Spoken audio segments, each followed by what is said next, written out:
shall bring Facebook online here in just a second. Give me a few last minute things tweaked.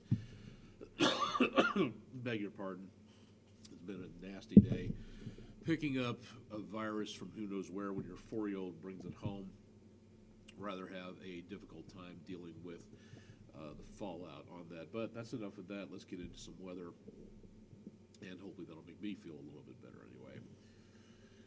All right, it is Tuesday evening. It's been a quiet, if not cool, day across the area. Another possibility of showers and thunderstorms will be coming our direction by the end of the week. So if you have outdoor plans, whatever you've got outside, especially if it's extracurricular from anything involving outdoor athletic events, marching band practice, football, soccer, whatever you got going on at the school level. If it's outdoors, you're going to have to watch what happens, especially Thursday and Friday, as we see the potential of more showers and thunderstorms coming back. It does not look to be anything in the way of severe weather, but there is going to be the possibility of flash flooding. Will we be able to see the eclipse coming up this Thursday, Friday? It's possible, but it's looking less and less likely. Apologies for the way I sound. Unfortunately, when your 4-year-old brings home some sort of a virus to share, and you have a chance to get it, it does a very good job on everything up here. So trying to keep my voice intact through about the 11 o'clock show. I'm Chief Meteorologist Austin Onig. This is Weather Overtime. This is our online video weather blog giving you, the viewers, an opportunity to see what's happening in detail with the forecast. And also, if you have any questions, drop in the comments section. We are live on Twitch, YouTube, and of course on Facebook Live. So if you'd like to say anything, it'd be nice for you to drop a line in and just wave hello if you want to. We'll do our best to answer any questions as we get them. But since I'm doing everything here, camera, audio, host, and everything else, might take me a few seconds to get your comments in that area. Coming up, again, we got a very hot finish to August. No big surprise there, but at least it's not as hot as it could be for this time of the year. So, again, that's about the only good news that we have for right now. We were very close to where we should be for this time of the year on the temperatures. We were back in the lower 90s, just above normal, which for this time of the year is 89, and just below our normal temperature of 69 for a low. So not too shabby overall. The problem we've got is the amount of rainfall, which we could use a lot more. Now for this time of the month, August, we've managed to pick up about just over 4 inches. So that's not too terrible out there for this time of the year. We're doing a very good job of staying above normal on the precipitation for the month. For the year, we are once again about 5.5 inches below normal for this time of the year. So we could really use some help on that. And when your record low temperature is in the 50s, you know you are smack in the middle of summertime. And that hasn't been broken since 8 years before my grandfather was born. So something to take a look at on that. If you have pictures, we'd love to see them and show them. It's called the Weather Window. If you've never been there before, you can go to our website, wdef.com/photos, if you'd like to drop yours off. Today's picture, sort of a quad effort, courtesy of News 12 viewer Vanessa Carroll from Tunnel Hill. Nice little view there of, not sure if this is the same day on that, but a very nice way to put things together on there. So thank you very much, Vanessa Carroll from the Tunnel Hill area. If you've got pictures, again, it's very easy to drop them off. All you have to do is just send them to our website. That's the easiest way to do it at wdef.com/photos. You can also drop them to our social media pages in the comments section if you want to. You can email them to us, pictures@wdef.com. Best way to do something there. Thanks to the Tennessee Aquarium for letting us borrow their secret reef cam for a background. Really neat to be able to see this on the studio monitors. Makes you feel like you're back at the aquarium and just kind of keeping an eye on things in the aquarium. So a nice view to take a look at there. So if you'd like to know more, that's available online at tnaqua.org if you'd like to see more about that. Into the morning hours, it will be cool-ish, but otherwise not bad. We'll see temperatures back into the mid to high 60s and high temperatures, low to mid 90s. So we do see some pretty hot temperatures, and that's why at dismissal time you're really going to have to keep an eye out for those hot temperatures for those extracurricular activities going on. Not really too much all around the area where it comes to big problems, at least where it comes to any visibility issues out across the area. The view from downtown, from high atop the News 12 studios, from where I'm speaking to you on Broad Street with the lights of Lookout Mountain quite nicely. Venus has just set in the west. Beautiful night, decently clear, should be staying that way for most of the evening. Not much breeze in downtown. The Old Glory up on top of the EPB building on the 1% list scenic city camera, looking back to the north and showing some calm conditions in that location. And one more stop at the Chattanooga Theater Center overlooking Coolidge Park on the North Shore with the Tennessee River flowing between there and downtown. The footbridge still under repair, but should be opening up here hopefully in a couple of months if that schedule holds true. So we're looking forward to seeing more about folks going back and forth over the bridge relatively soon. 81 at the airport, that's down from our high temperature of 91. And we do have a little bit higher humidity, so technically a little bit of a heat index taking place, but not by much for right now. Veer's satellite system, every single red dot that you see on here is a new fire, and there are not dozens, but hundreds of them detected around the southeast United States. The gray colors indicates the plume of smoke. While it's not widespread, we do have more fires developing more plumes, and that is going to be affecting our air quality as long as the conditions stay stagnant. And right now we're not seeing a huge problem with air quality. We were at yellow or moderate a couple of hours ago. Carbon monoxide down a little bit. Again, that looks high, but that's parts per billion, so that's not that much. Ozone a little higher at 42, and smoke particles down to the low single-digit category. So we're not looking at too much happening here where it comes to anything involving big amounts of pollution, so good news on that. For the allergy report, we've got mold spores on the high level, grass and weed pollen at the moderate level, and then tree pollen at the lower level. So that is, again, not as bad as it could be, but not seeing anything in the way of really totally clear air after, say, a cold front rolls on through. Back in the 60s, 70s, and a couple of lower 80s for portions of the area.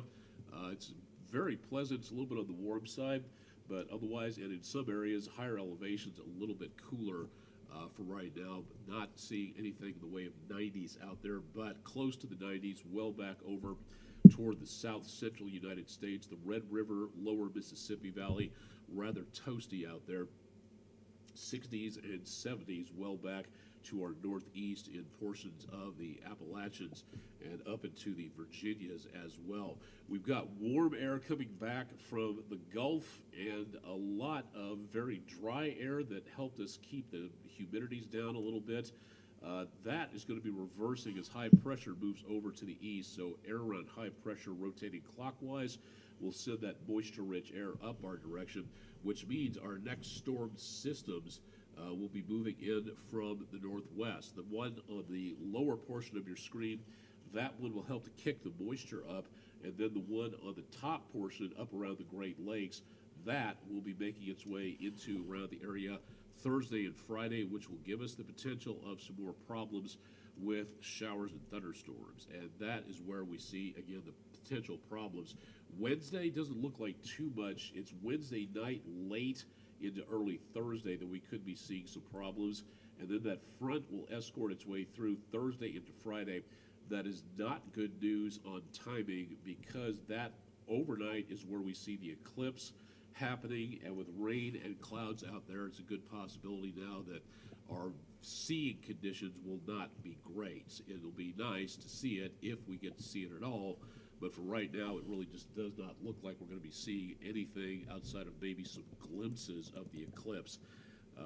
really kind of disappointing because I like to be able to see the whole thing if at all possible. Not going to be happening, and then drying out into the weekend. So that'll be kind of nice. Now the flash flooding potential for tomorrow will be greatest into the mid-south and down toward the delta. We do not see anything happening for us, but watch as we go from Wednesday to Thursday. That really upticks to a 2 out of 4 marginal potential. This is again flash flooding. This is not severe weather, but flash flooding potential from western South Carolina all the way back into the southeastern half of the state of Mississippi. So we could be seeing some heavy rainfall with that extra amount of moisture being pumped into the area. For the rest of tonight, temperatures will be back into the low 60s, Blue Ridge and the Appalachians, and then mid to high 60s elsewhere across much of the area for lows. High temperatures tomorrow will be into the high 80s to lower to mid 90s. Again, the higher portions of the Appalachians and Blue Ridge and the Plateau will not be quite as hot. The rest of the river valley, the low-lying areas where that heat will concentrate, that is where we will see some very hot numbers. Again, not dangerous, not enough for a heat advisory, but enough that we do need to be paying attention to working or exercising outdoors. Now, for the tropics, try to save enough time to do this because there is a ton of stuff going on at this time across portions of both coastlines. Into the Atlantic, we have one disturbance just off the Canadian Maritimes. This one is not showing too much of any health because it's in and going toward colder waters of the North Atlantic, so that is not really a threat. Right off the coast of Africa, a new, much more healthy system making its way to the west-northwest. This one is showing a 70% chance of development. Now, they're disturbances. There's no characteristics of spin. They're not strengthening per se into something that will require a name, any structure, any wind speeds above 39 miles per hour. At that point in time, they become a tropical storm. But right now, they are, for all intents and purposes, just impulses of energy moving through the atmosphere. And that is why we are watching these very careful, because this is sort of the distant early warning, you might say, about what might happen in the next couple of weeks. These storms develop over western Africa, move out into the ocean where there's little friction, and also, again, the unidirectional winds. If this was a storm system over the plain states and there was enough moisture and winds were moving at the lower levels and a little bit more perpendicular at the upper levels, that's called wind shear. The storms on land love that. They get going into those monster severe storms that we've seen from time to time that can develop big hail, lots of tornadoes, things like that. In the ocean, wind shear can rip these storms apart. And for right now, it looks to be very quiet, but if things are, again, good for the conditions, this is heading roughly west, and this has another week or so before it even comes close to the Caribbean. Whether or not this chooses to head through the Caribbean into the Gulf or the East Coast, it's possible, but it just doesn't look likely at this point because we're just too far off. So we do need to monitor this. If you're heading anywhere near a beach, Caribbean, Gulf, Bahamas, anywhere there, anywhere on the coastline, from Canada to Florida, the Keys, all the way over to the east coast of Mexico, northern portion of the Gulf, that is where we will see the best target zone. But anywhere on a beach line of the ocean, the Gulf, anywhere in the Caribbean, you're really going to have to watch what goes on, because if you're going into an area that gets a storm developed, if that storm gets bad enough quickly, you're going to have to turn back around to get out from that particular location. And there's no point going someplace if you could avoid the madness of having to avoid getting stuck in one of those storm systems on there. Now, the Pacific, this is a totally different story at this time. Two disturbances in the Atlantic, a combination of 4 potential developments south and along of an area for Hawaii from Central America back to the islands. Lala is still going. It is still a tropical storm after it sideswiped the Hawaiian Islands. That spinning cluster of clouds there, that was Tropical Storm Bokeh, then a tropical depression, and then the National Hurricane Center said, we're done. It's given up the ghost. There's not much there. Meanwhile, back just off of the Americas, we have two systems developing right next to each other. We have Isel, the ice storm, and we also have right next door to it, developing on its heels, Julio. So we have two tropical storms at this time right next door to each other. Julio looks like it may be curving a little farther back up to around Baja in the next couple of days. Whether or not this provides monsoon moisture for the southwest United States, a little iffy right now. Isel appears to be taking more of a westward track, not moving all that quickly, but it looks like it is strengthening and moving. It could be about 60 miles per hour by about 9 o'clock in the morning Wednesday.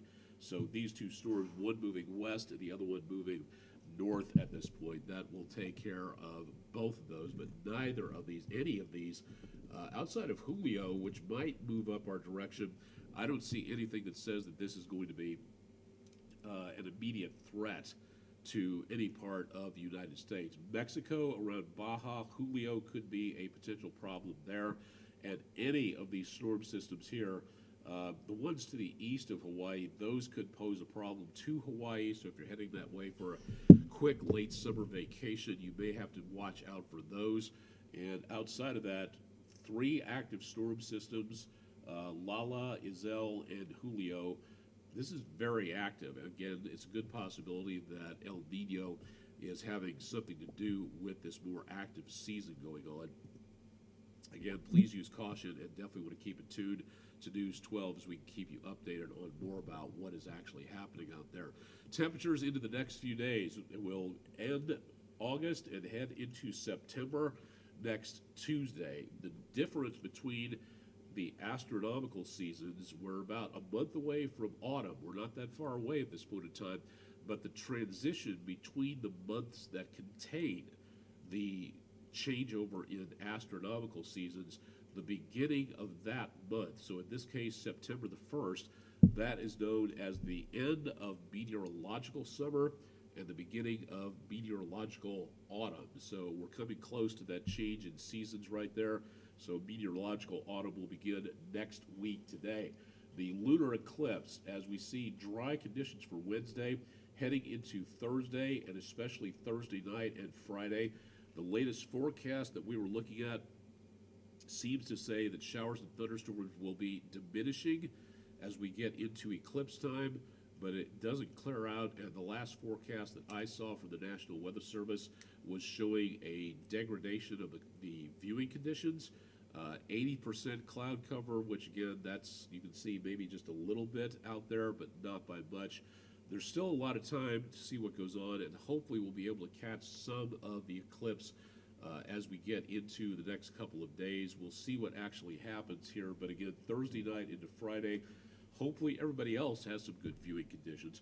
Temperatures will stay the same, 60s and 70s for lows, lower to mid 90s for high temperatures, and that is about as typical as you could possibly get for this time of the year. So we're just not picking up anything in the way of cooler weather anytime soon. Our weather poll question of the day, which you can access at wdef.com/vote now. Laura Ingalls Wilder, who wrote the Little House on the Prairie novels, including the book called The Long Winter. Blizzards hit that area of the country repeatedly over a period of the wintertime, but the snows, it says in the book, didn't quit after they started in which month? And 2/3 of you picked October, and that was the correct answer on there. Need to be able to take a look at literary history involving a little bit of weather on that.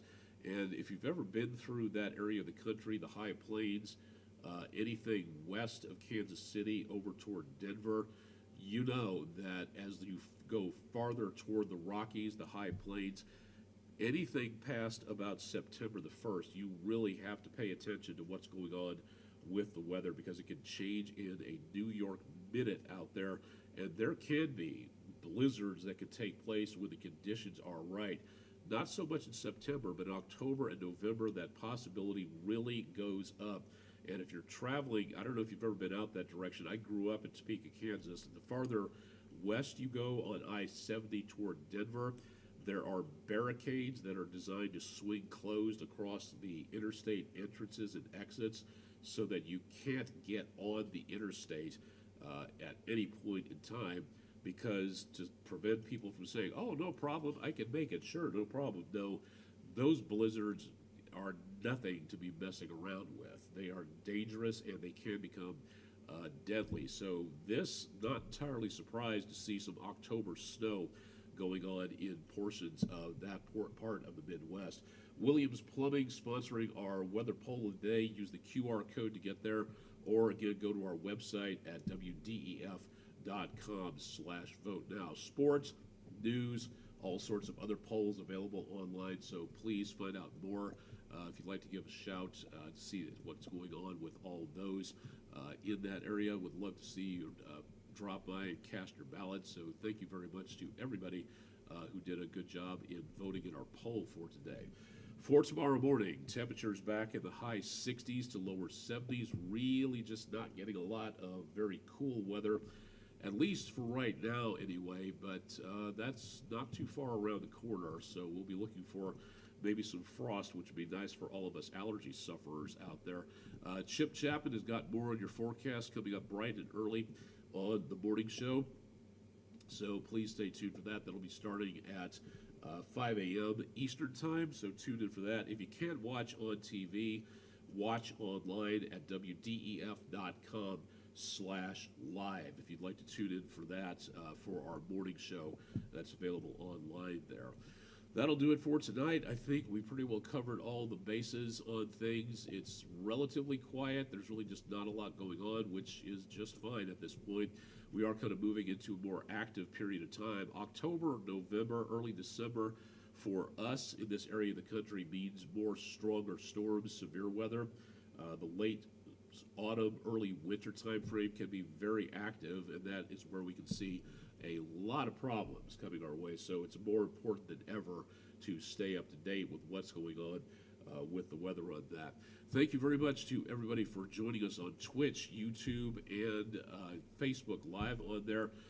Really want to thank our sponsor, Epicos Comics, Cards, and Games at epicosccg.com.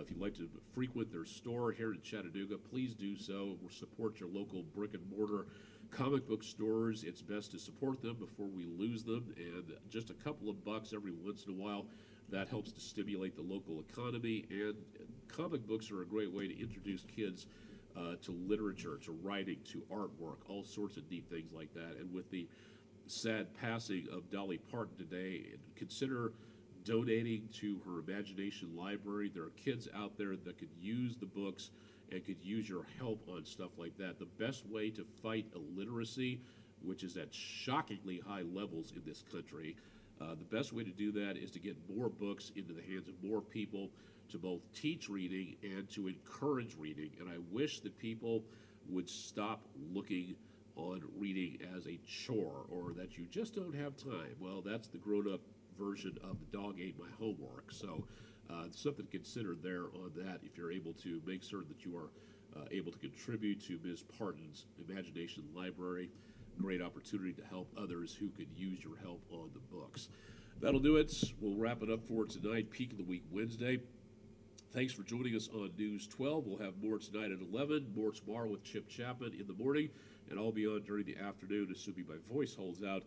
Thanks for joining us on Weather Overtime, and stay tuned to News 12 for more on air.